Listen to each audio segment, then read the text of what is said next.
좀 자리에서 일어나셔서요. 좀 서로 격려하시고, 그리고 좀 뒤에 계신 분들은 앞쪽으로 앞에서 당겨서 앉아주시길 부탁드리고 싶습니다. 먼저 일어나서 여러분 1분 시간 드릴 테니까 서로 격려하고 좀 마음을 모아보도록 하겠습니다.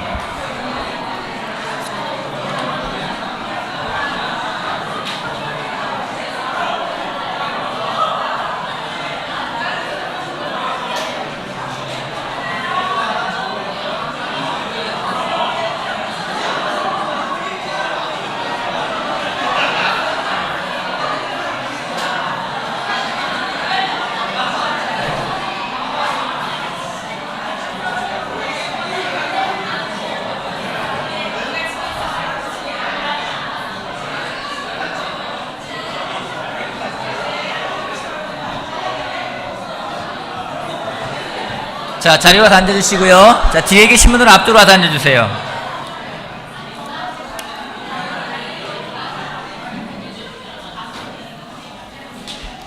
여러분 같이 예배드릴 수 정말 감사하고 또 기쁘고 반갑습니다. 특별히 또 대전에서 같이 예배드리고 있는 우리 형제들도 감사하고요.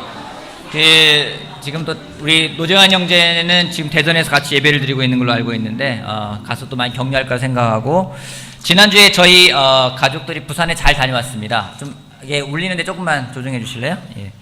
부산에 잘 다녀왔고, 부산 교회에 저희 격려해 주고 싶어서, 또 부산 교회에 힘을 실어 주고 싶어서 갔는데 오히려 저희가 많은 격려를 받고 왔어요. 부산 교회가 굉장히 잘 지내고 있습니다. 우리 이승 목사님이 굉장히 많이 수고를 하신 것 같아요. 형제자매들이 잘 준비가 되어서 특별히 또 가니까 지난주에 설교를 하고 끝났더니 웬 여자분 두 분, 젊은 여자분 두 분이 와서 반응을 하세요. 보니까 성경 공부하고 있는 분들이래요. 그래서 젊은 사람들도 공부를 하고 있고, 성경부가 특별히 한 20대, 30대 되는 사람들, 남자들이 공부하고 있는 모습들이 참 많이 격려가 되었습니다.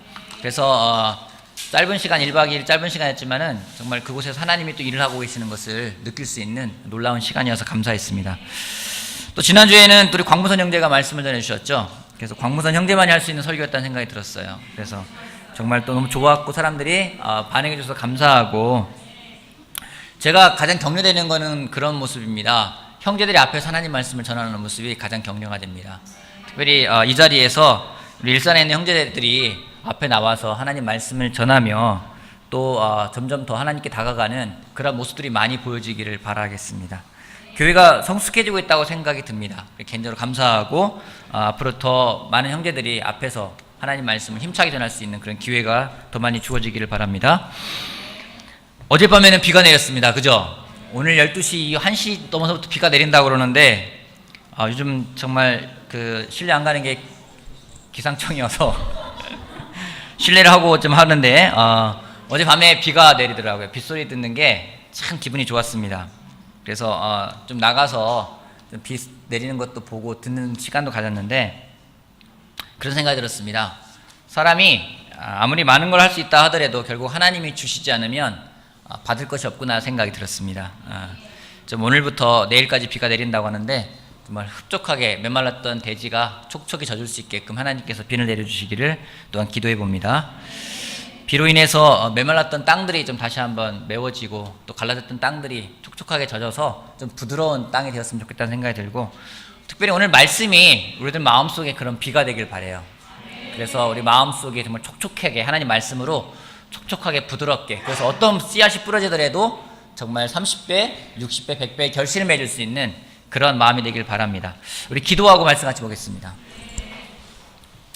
하나님, 우리 형제 자매들이 함께 모여서 예배를 드릴 수 있음에 감사합니다. 하나님, 우리가 하나님을 찬양할 수 있음에 감사를 드립니다. 함께 모여서 교제할 수 있음에 감사를 드립니다. 하나님, 이 시간 저희가 함께 한 마음으로 하나님을 찬양하고 하나님의 정말 말씀을 듣는 시간을 갖고자 합니다. 이 시간 저희들의 마음을 하나님 준비시켜 주십시오. 특별히 여러 가지로 나라가 가뭄으로 인해서 또 고생하고 있는 사람들이 많이 있습니다. 예보로는 오늘부터 비가 내린다고 하는데, 이 땅에 정말 하나님의 말씀이 하나님이 주시는 비가 충분히 내리길 바라고, 또 하는 말씀의 그런 비도 우리 마음속에 많이 내려서 정말 세상에 살아가면서 찌들고 세상을 살아가면서 메말랐던 저희들의 마음이 말씀으로 다시 한번 촉촉하게 젖어지는 시간이 되길 바라곤 합니다. 주께서 이 시간 처음부터 끝까지 함께 하시고 전하는 사람이나 듣는 사람이나 한 영으로 인도하실 걸 또한 믿기에 감사드리고 예수님의 이름으로 기도했습니다. 아멘. 우리 히브리서 11장 말씀 같이 볼게요. 여러분, 오늘이 6월 25일.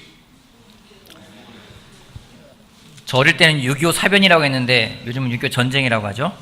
6.25 전쟁이 일어났던 그런 날입니다.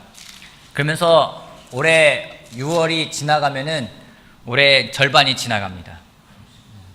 올해 절반이 지나갔습니다 라고 말하면 사람들이 에휴 라는 반응이 많이 나오더라고요. 상반기 마무리를 잘 하고 계십니까? 올해 7월부터 이제 다음 달 7월부터는 우리가 3분기가 시작되고 올해 3분기 주제는 믿음으로 뛰어넘기라는 주제를 가지고 저희가 하고자 합니다. 1분기에 믿음으로 바라보고요. 바라본 것을 믿음으로 행하고 행하다 보면 장애물이 나타날 것이고 그걸 믿음으로 뛰어넘어서 열매를 맺을 수 있는 그런 시간이 되길 바라는 마음으로 믿음으로 뛰어넘기라는 주제를 정해 보았습니다. 정말 믿음으로 하는 게 가장 중요하다는 생각이 드는데 성경에서 믿음을 또 가장 많이 이야기하고 있는 것이 히브리서라 생각을 하는데요. 히브리서 11장. 히브리서 11장에는 믿음의 영웅들이 나옵니다. 믿음으로 아브라함이 이렇게 했다. 믿음으로 이삭이 이렇게 했다. 믿음으로 야곱이 이렇게 했다. 믿음으로 요셉이 이런 일들이 있었다. 쭉 얘기한 다음에 내가 믿음으로 더 무슨 얘기를 하겠습니까? 말하면서 하는 말이 히브리서 11장 32절입니다. 내가 무슨 말을 더 하겠습니까? 같이 한 목소리 읽어볼게요. 12장 32절. 자, 시작.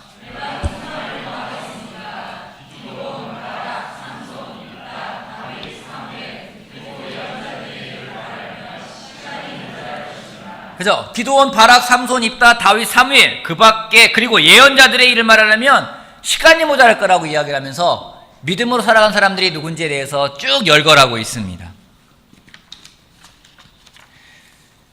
믿음의 선지자들 가운데 예언자들 가운데 예를 들면서 그 중에 처음 나오는 인물이 누군지 바로 기드온이라는 사람입니다. 오늘은 기드온을 보면서 하나님이 어떻게 기드온에게 믿음이라는 걸 만들어가기 시작하셨는지 또 어떤 방법을 가졌는지 보면서 우리 마음속에 같이 믿음을 만들어가는 시간을 배워보도록 하겠습니다. 기드온은 사사기에 나오는 사사 중에 한 명입니다. 사사 시대를 말한다면은 하나님이 이스라엘 백성들을 출애굽 이집트에서 끌어내십니다. 그리고 약속한 땅 가나안 땅으로 가라라고 했는데 이들이 가나안 땅 가는 동안에 여러 가지 어려운 일들 당하면서 불평하고 투덜대고 어쩌면 가나안 땅에 들어가기를 거부합니다. 그 대가로 하나님은 그들에게 심판을 내리셔서 40년 동안 광야에서 생활하며 출애굽 1세대는 전부 죽게 됩니다. 그 후에 그 후손들, 즉 출애굽 2세대가 여호수아의 인도하에 가나안에 진입합니다. 그리고 가나안 주민들과 맞서 싸웁니다. 7년간 전쟁을 합니다. 7년 전쟁이 끝나고 여호수아가 죽습니다. 여호수아 죽은 뒤에 이스라엘은 가나안을 12개 지파로 분할하여서 각자에게 할당된 그곳에 가서 거주를 합니다. 그런데 이스라엘은 가나안 천 주민들의 풍속을 따르지 말라라는 하나님의 말씀을 잊어버립니다. 그리고 이방인들의 삶의 양식을 그대로 따라 살아가는 길을 선택합니다. 이 행위는 하나님과 언약을 배신한 행위였습니다. 배신으로 끝난 게 아니라 하나님의 거룩한 백성으로 부름을 받은 자신들의 정체성을 버린 것이 되어버렸습니다. 하나님은 이러한 이스라엘 백성들이 다시 자기에게 돌아오길 바라셨고 그 방법으로서 주변 국가들이 그들을 압제하게 하시고 그 압박과 고통을 통해서 그들이 자신들의 죄를 깨닫고 다시 하나님의 언약으로 돌아오게 하고 고통 가운데 그들이 하나님의 이름을 부르며 구원해달라고 기도를 하면은 하나님은 사사라는 그런 한 사람을 세우셔서 그 고통에서 건져주십니다.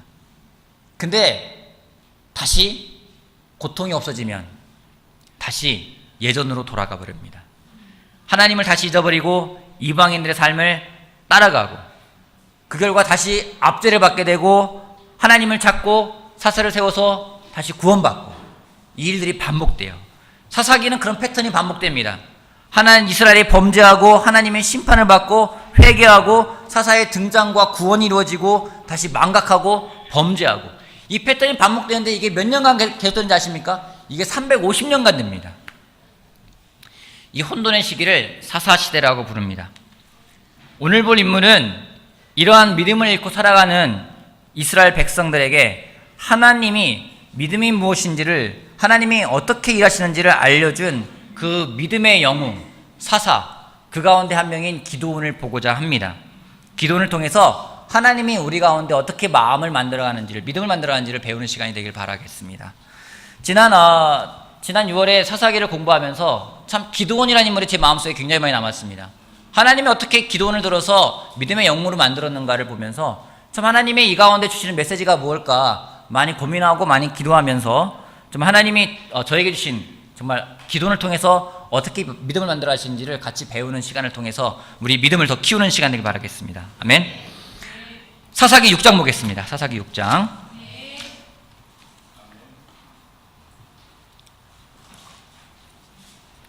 6장 11절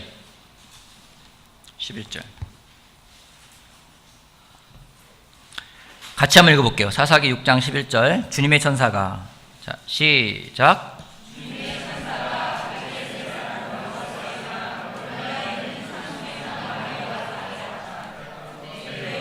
아들 기드온은 미디안 사람들에게 들키지 않으려고 포도주 틀에서, 분명 좀 전에 했던 히브리서에서는 믿음의 영웅들을 이야기하면서 기드온이 나와요. 근데 성경에서 그 믿음의 영웅이라 했던 기드온의 등장하는 모습은 굉장히 초라합니다. 기드온이 뭘 하고 있었습니까? 기드온이 무엇을 하고 있었나요? 밀을 타작하고 있었어요. 어디서 했죠? 포도주 틀에서 했습니다. 사진 좀 보여주시겠어요? 네. 사진을 보여주면은요, 포도주 틀은 이렇게 생겼습니다. 저 안에서 포도를 넣고 짓이겨요. 그러면 포도즙이 나오지 않겠습니까? 그 즙을 담아서 하는 것이기 때문에 사방이 벽으로 막혀 있고, 그리고 공간이 굉장히 협소합니다. 밀 타작하는 마당은요, 타작이 이렇게 되어 있습니다. 굉장히 넓습니다. 당시나 지금이나 타작이라는 것은 시야가 트인 곳에서 합니다. 그죠? 여러분 시골에서 타작해 본 적 있습니까? 콩 한다고 도리개질 하면서 이렇게 타작한 적도 있어요. 잘못하면 콩 다 깨집니다. 잘못 치면은요. 그렇게 하기요, 어떤 볼이라든가 겨를 날리면서, 겨는 날리고 알곡은 떨어지게끔 하기 위해서 타작이라는 것은 넓은 공간에서 합니다. 때로는 짐승이나 그런 도구들을 사용하기 때문에 막혀서는 안 되는 곳에서 해야 됩니다. 근데 기드온은 이런 타작만 타작하는 게 아니라 포도주 틀에서 밀을 타작하고 있었어요. 이건 정상적인 행동인가요? 비정상적인 행동인가요? 비정상적인 행동이에요. 기드온이 왜 그렇게 하고 있었어요? 기드온이 왜 그렇게 하고 있었죠? 미디안 사람들에게 들키지 않으려고. 들키면 어떤 일이 벌어지죠? 들키면 어떤 일이 벌어져요? 빼앗겨요. 밀을 타작하고 있는데, 타작하고 있는 게 미디안 사람들에게 들키면은 미디안 사람들이 그걸 뺏어가요. 그럼 기드온 마음속에는 어떤 마음이 있었던 거죠? 두려움이 있었어요. 두려움이요. 이런 두려움은 사람을 움츠러들게 합니다. 두려움은 다른 말로 걱정이라고 표현할 수도 있습니다. 두려움은 다른 말로 근심이라고 표현할 수도 있습니다. 세상은 우리에게 두려움을 줍니다. 사탄이 우리를 자기 편에 딱 놔두는 방법 중에 하나는 우리들에게 두려움을 주는 거예요. 기드온은 미디안 사람들이 자신의 것을 빼앗아갈까 두려워서 숨어서 밀을 타작했습니다. 우리 또한 마찬가지로 그런 두려움에 사로잡혀 살아갈 때가 있습니다. 여러분들에게 다가오는 두려움은 어떤 것들이 있습니까? 오늘 여러분이 느끼는 두려움은 어떤 두려움들입니까? 어떤 두려움들이 있습니까? 두려움이 없으십니까? 다른 사람보다 좀 뒤처질 거에 대한 두려움이 있어요. 회사에서 뒤처지면 어떡하지? 또 좋은 평가를 못 받으면 어떡하지? 그런 두려움이 있어요. 직장을 잃을 두려움도 때론 느낍니다. 또 아이들이 커가면서 아이들에 대한 두려움도 있어요. 또 미래에 대해 두려움을 느끼기도 합니다. 재정적인 두려움을 느끼기도 합니다. 관계에서 두려움을 느끼기도 합니다. 살아가면서 느끼는 두려움은 참 다양하고 종류도 많습니다. 근데 이런 두려움은요, 우리를 움츠러들게 만들어요. 그냥 움츠러들게 만드는 걸로 끝나는 게 아니라 포도주 틀에서 밀을 타작하는 것처럼 굉장히 비정상적인 행동들을 하게 만든다는 겁니다. 두려움은 거짓말이라는 비정상적인 행동을 하게 합니다. 거짓말은 비정상적인 겁니다. 두렵기 때문에 거짓말을 해요.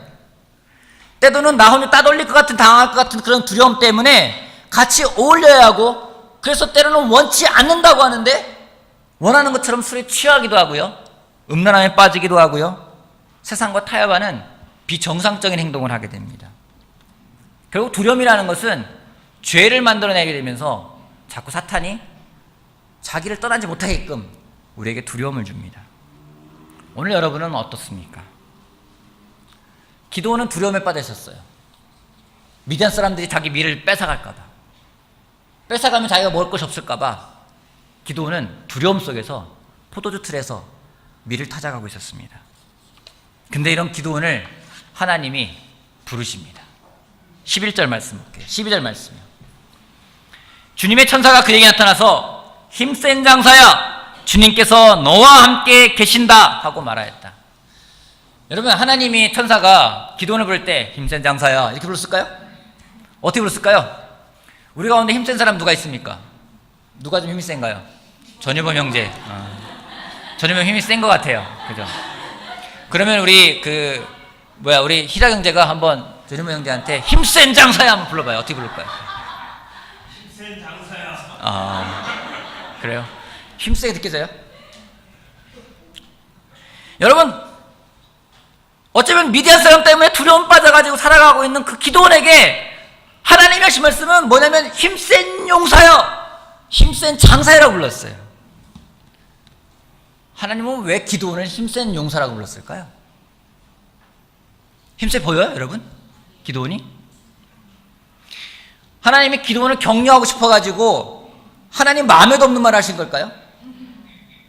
때로는 우리가 누굴 격려한다고 할 때가 있습니다. 그러면서 정말 마음에 없는데도 그런 말을 하는 것처럼 느낄 때가 있어요.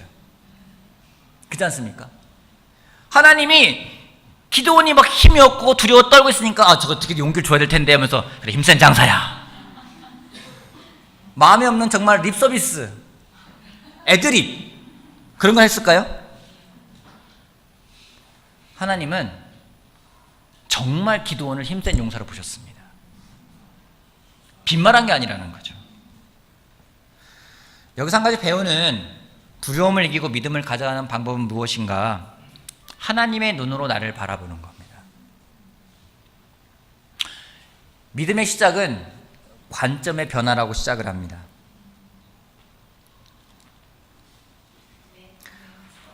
성경 공부를 통해서 우리가 배워가는 게 뭡니까?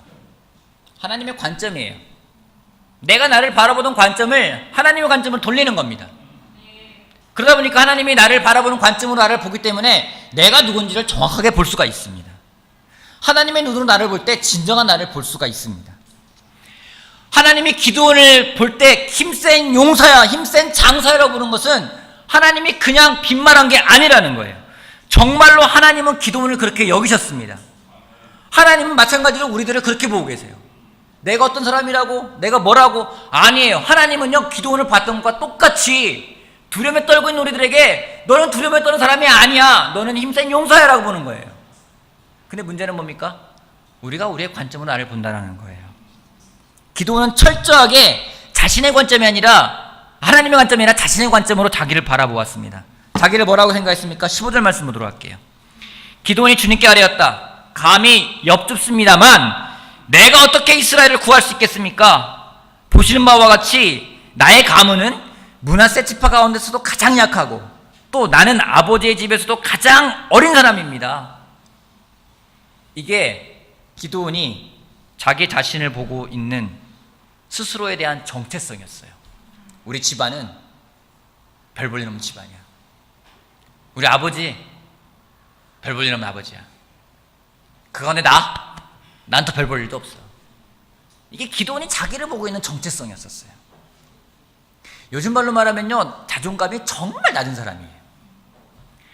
그 자존감이 겸손함으로 작용하면 좋았을 텐데 그게 아니라 자존감이 낮기 때문에 의심도 많아요.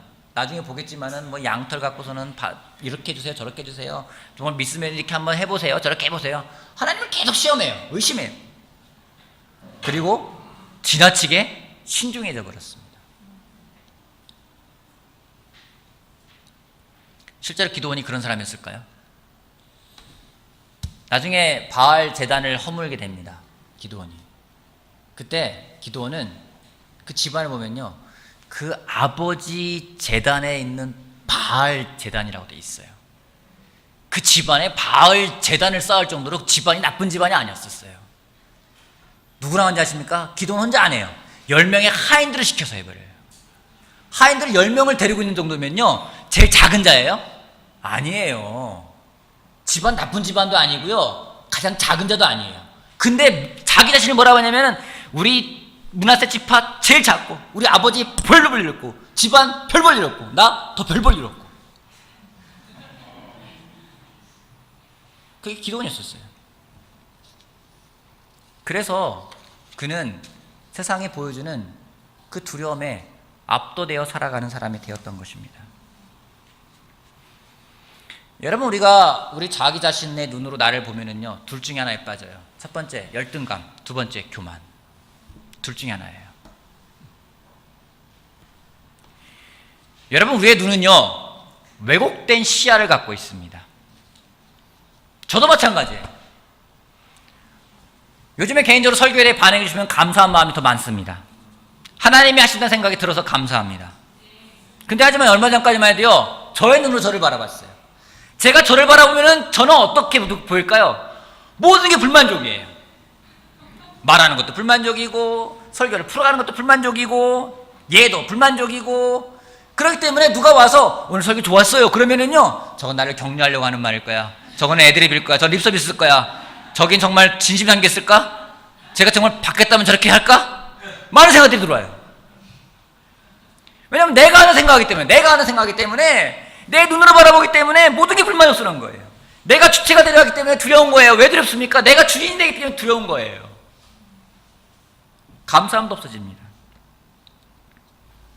근데 놀랍게도요, 제 딸아이를 봐도요, 제 딸아이의 눈도 왜곡되어 있는 걸 보게 돼요. 자기가 안 이쁘대요.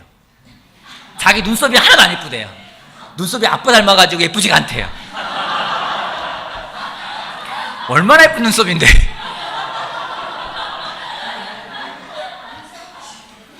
미의 기준이 왜곡돼 있어요.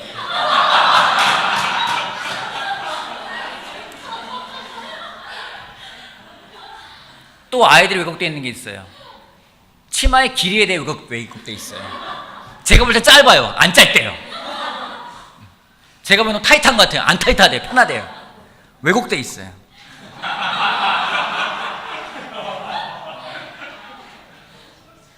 우리 애들은 왜곡되어 있어요. 내 옆에 사람 볼 때요, 내가 보잖아요, 왜곡되어 있어요. 형편없어요. 부족해요. 내 옆에는 아내요? 내 남편이요? 내 아이들이요? 내 눈으로 바라보세요. 왜곡돼 있어요. 내 직장 동료요? 상사요? 상사에 대해서는 다 왜곡됐어요. 부하 직원도 다 왜곡됐어요. 우리 눈은 왜곡돼 있어요. 그 눈으로 바라보니까 믿음이라는 게 생기지가 않아요. 오히려 두려워요. 아, 두려워. 저 두려운 사람, 두려운 아이들, 다 두렵고 무서워요. 내가 내 눈으로 바라보기 때문에요. 근데 하나님의 눈으로 바라보면서 하나님이 하나 생각할 때는요, 그때는 감사함이라는 게 생깁니다. 나의 관점으로 보면 모든 게 모순이에요. 모든 게 불평등해요. 모든 게 불만이에요. 여러분, 기드온이 철저하게 거기에 빠졌던 사람이에요. 13절 말씀 볼게요. 하나님 말씀하십니다. 힘센 용사야, 주님께서 너와 함께 계신다. 기드온이 말합니다. 13절. 그러자 기드온이 그에게 되물었다. 감히 엽줍습니다만 주님께서 우리와 함께 계신다면 어째서 우리가 이 모든 어려움을 겪습니까? 우리 조상들에게, 우리에게 주님께서 놀라운 기적을 일으키시어 우리 백성을 이집트에서 인도해 내셨다고 말하였는데 그 모든 기적이 다 어디에 있단 말입니까? 지금은 주님께서 우리를 버리시기까지 하셔서 우리가 미디안 사람의 손아귀에 넘어가고 말았습니다. 굉장히 하나님을 만날 때 모두가 다는 원론적인 그런 질문을 합니다. 우리가 그럽니다. 하나님은 살아계십니다. 사람들이 그럽니다. 하나님이 살아계세요? 그분이 능력 있으세요? 그러면 세상이 이 모양이에요. 똑같은 질문하고 있는 거예요. 힘센 용서야, 주님께서 너와 함께 하신다. 무슨 말씀이세요? 하나님이 계시면 왜 내가 이 모양 이 꼴입니까? 왜 세상은 이렇게 불평등합니까? 왜 악한 사람이 저렇게 흥하는 겁니까? 그 얘기하고 있는 거예요. 여러분, 세상을요 나의 관점으로 가져가면요 철학자가 돼요. 철학자. 많은 고민과 번뇌 속에서 세상은 왜 그러는 걸까? 악인은 왜 저렇게 날뛰는 걸까? 하나님은 계시는 걸까? 여러분, 하나님이 악해서 세상이 악한 게 아니에요. 사람이 악하기 때문에 세상이 악해지는 거예요. 단지 하나님은 우리 인간들에게 자유의지를 주신 거예요. 로봇가 아니라 자유의지를 주셨어요. 그러기에 우리가 뭘 하든지 택할 수 있게끔 자유를 주셨어요. 그건 굉장히 감사한 거예요. 근데 우리 눈으로 세상을 바라보면서 많은 고민에 빠집니다. 불만이 증대합니다. 세상은 온통 불평등과 엉망인 곳입니다. 세상은 왜 이러는 걸까? 항상 머릿속에 싸매고 다닙니다. 기도원이 똑같은 행동을 했어요. 어떻게 보면 기도원에게요 그 이스라엘은 헬 이스라엘이었던 거예요. 헬 가나안. 여긴 지옥이야. 살 곳이 못돼. 그게 기도원의 생각이었어요. 놀랍게 거기에 대한 하나님의 말씀 뭔지 아십니까? 14절 말씀이요. 같이 한번 볼게요. 그러자. 자, 시작.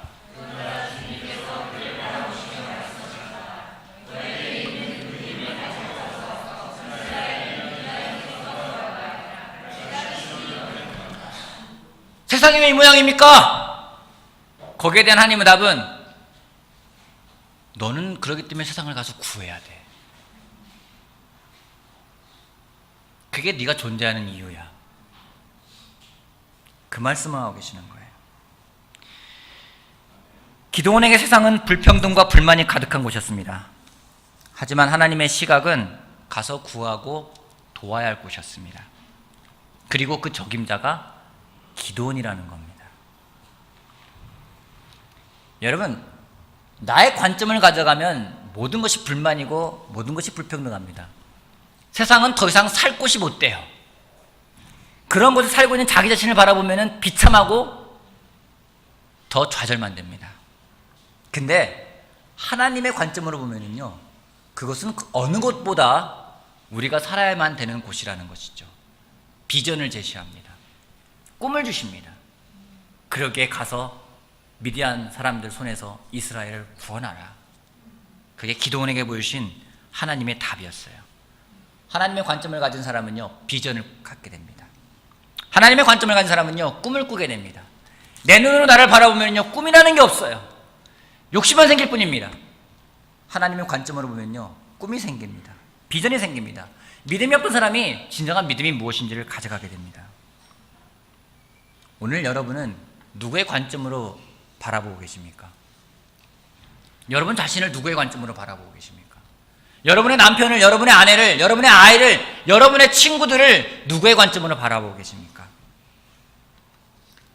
내 관점으로 보면은요 믿음이라는 건 없어요. 하지만 하나님 관점으로 볼 때 진정한 믿음이 무엇인지, 진정한 꿈이 무엇인지, 비전이 무엇인지를 우리가 알게 됩니다. 3분기에 주제가 믿음으로 뛰어넘기입니다. 설교 말씀을 준비하다가 문득 그 생각이 들었어요. 주제를 잘못 정한 게 아닌가? 여러분, 왜냐면요 믿음으로 바라본다면 장애물이 아니라는 거죠. 예를 하나 들어볼게요. 우리 광무선 형제 일어나 가지고요 한번 여기 올라와 보세요. 잘 보세요. 잘 봐야 돼요. 올라오는 거를 잘 보세요. 올라왔어요. 장애물 있었나요? 네. 장애물이에요? 여러분, 이게 계단입니까? 장애물입니까? 여러분, 계단 보면서 장애물을 생각한 적 있으세요? 이거 올라가야 되는데, 장애물 너무 높아. 뭐 어떻게 올라가지? 여러분 집에 문지방 있습니까? 문턱 있습니까? 문턱 넘어갈 때, 야, 장애물 넘어가야 돼, 이거 넘어가야 돼. 이런 사람 없어요. 관무성자 올라올 때요, 아주 편안하게 올라왔어요. 왜요? 장애물이 아니에요. 근데 저 밑에 엎드려 보세요. 장벽이에요. 못 넘어요. 됐습니다.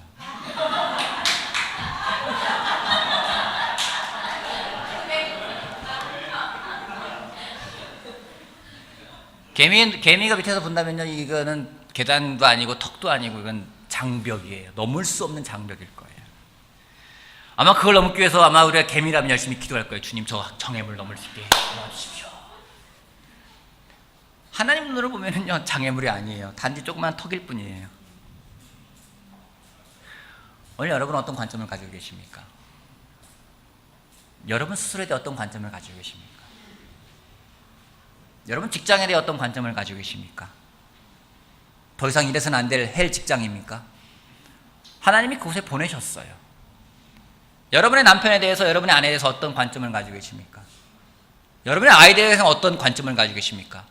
여러분이 살아가고 있는 이 대한민국에 대해서 어떤 관점을 가지고 계십니까? 불평과 불만이 가득한 곳이라면 그곳이야말로 우리가 하나님께서 구원하라고 보내신 그 땅이라는 거죠. 우리가 하나님의 관점을 가져가는 것이 가장 중요합니다. 그것이 바로 믿음의 시작입니다. 하나님이 기도원에게 믿음을 주시기 위해서, 야, 그런 생각하지 마. 내가 너와 함께하고 있어. 설득하고 설명하지 않으셨어요. 단지 가서, 그러면 너 가서 구하라. 믿음을 주셨어요. 예수님 똑같았어요. 주님, 우리에게 아버지를 보여주십시오. 마지막 말이 뭐예요? 너희는 가서 모든 민족을 제자로 삼으라고 했어요. 가서 가르치라는 거예요. 도우라는 거예요. 우리가 하나님의 관점으로 보는 게 굉장히 중요합니다. 기도원이 잘한 게 있어요.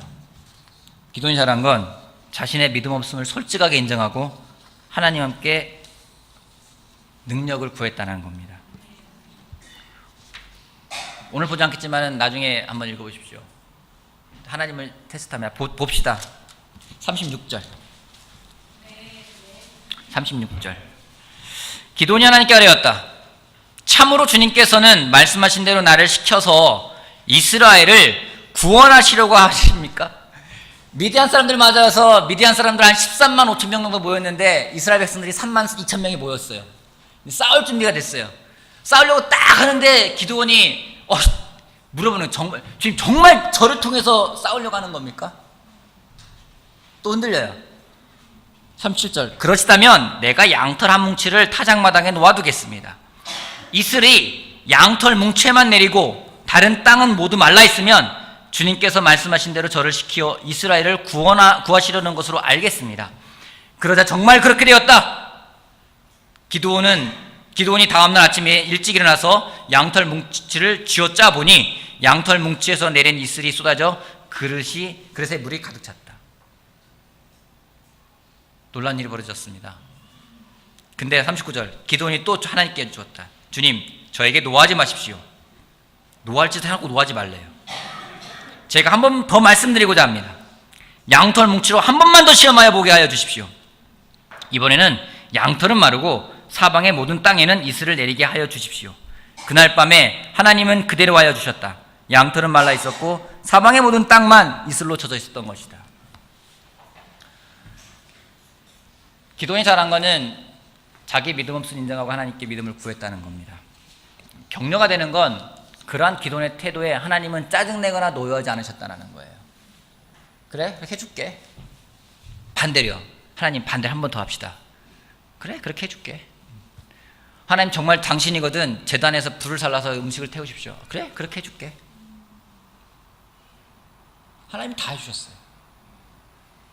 저라면 짜증냈을 것 같아요. 야, 너 그만큼 했으면 됐잖아. 못 믿겠어? 하지 마. 제 딸한테 하는 말도 가끔 그런 말이에요. 너 하기 싫어? 하지 마. 저라면 그랬을 것 같아요. 야, 기도원, 너 그러니까 맨날 투표틀에서 밀이나 타작하고 있지. 하나님 그러지 않았어요.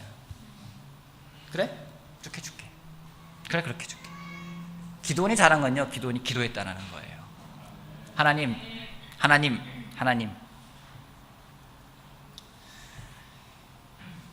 LA에 있는 오렌지 카운티에 있는 한국 사람들이 한 40명이 조금 넘습니다. 근데 지난 6월 달에 페이스북에 우리 박조 장로님 페이스북하고 오렌지 카운티 그 페이스북 보니까 막 다 온통 사진이 다 세례받는 사진으로 도배돼 있어요. 이 사람이 세례받았다, 이번에 이 사람 받았다, 저 사람 받았다, 저 사람 받았다, 막 한 달에만 5명, 6명 세례 계속 나오는 거예요. 그래서 LA에 있는 오렌지 카운티에 있는 다른 전임들도 되게 격려를 받고 있고 도전도 받고 있다고 그래요. 그래서 전화를 걸었습니다. 장로님한테. 궁금했어요. 비결이 뭡니까? 박조 장로님 하신 말씀이 딱 이 말씀하셨어요. 기도의 힘을 느낀다. 지난해 말부터 그 교회 전체에 있는 한국 사람들이 같이 기도하기 시작했습니다. 밤 9시가 되면은 모두가 기도하는 거예요. 9시가 되면은 모든 하던 일을 중단하고 기도하는 겁니다. 뒷담을 보내다가도 기도하고, 밥을 먹다가도 기도하고, 놀다가도 기도하고, 한 5분 전쯤 가면은 문자가 돈답니다. 5분 후에 기도 시작입니다 하고서는 알람이 9시 되면은 알람이 다 울린대요. 그러면은 1분이 됐건 10분이 됐건 뭐 1시간이 됐건 다 기도하는 거예요. 모두가 기도하는 거예요. 기도를 하면서 그 시간이 점점 계속 늘어나면서 또 반복되면서 사람들의 마음속에 믿음이라는 게 생겨요. 한 번 기도할 때 생기는 건 아니죠. 여러분 기도원이 한 번 기도해가지고 믿음 생긴 게 아니에요. 3번, 4번 계속 기도합니다. 나중에 계속 기도해요. 더 기도해요. 믿음을 갖기 위해서 계속 기도했어요. 그때 하나님이요 노하지 않으시고 믿음을 주세요. 왜냐하면 하나님이 정말 우리에게 주고자 하는 것은 믿음이라는 겁니다. 왜요? 믿음은 불가능한 걸 가능하게 합니다. 하나님이 우리에게 주고자 하는 건 그 믿음이에요. 왜요? 우리에게 불가능한 게 뭡니까? 우리에게 불가능한 것은 우리가 죄인이기 때문에 의로우신 하나님에게 갈 수가 없는 거예요. 근데 유일하게 하나님께 갈 수 있는 방법은 우리가 믿기 때문에 가는 거예요. 그러게 하나님 우리에게 믿음을 주고자 하는 겁니다. 날 믿니? 나한테 와. 그걸 하시기 위해서 많은 삶에서 기적들을 일으키시는 거예요. 불가능한 것을 가능하게끔.